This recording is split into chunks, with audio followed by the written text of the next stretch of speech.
Akala ko may ibig sabihin ang pag-like mo sa status ko sa Facebook. Nagre-reply ka rin sa Twitter. Akala ko, yun na. Pero nakita ko kahapon may pinost kang iba.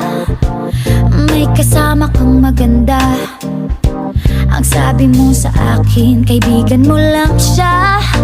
Ang hirap palang maging T-A-N-G-A. Ang hirap palang maging T-A-N-G-A. Pinapaasa mo lang ako kasi alam mo na crush kita. Oo, na crush kita. Pambihira o nung dati pa. May tatanong-tanong ka pa kung sino yung nasa Facebook status ko. Hoy! Tungkol yun sa'yo. Yung sana ako na lang ang girlfriend mo.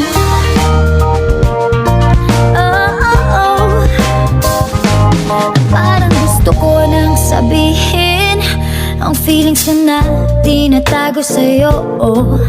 Para na akong pulis maka-stalker sa profile mo. Ano ba?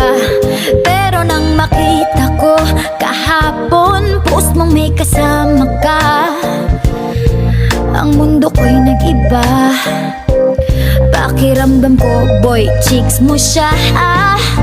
Ang hirap palang maging T-A-N-G-A.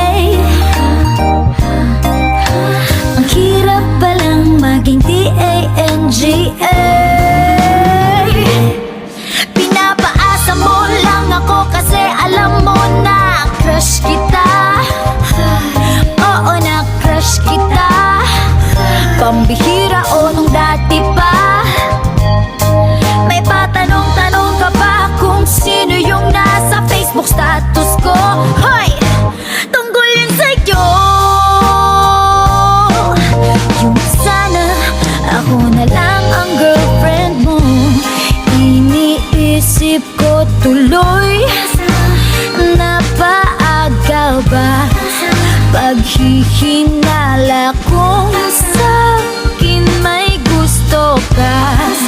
Nagmumukhang sira, iniisip na may ibig sabihin yung message mo.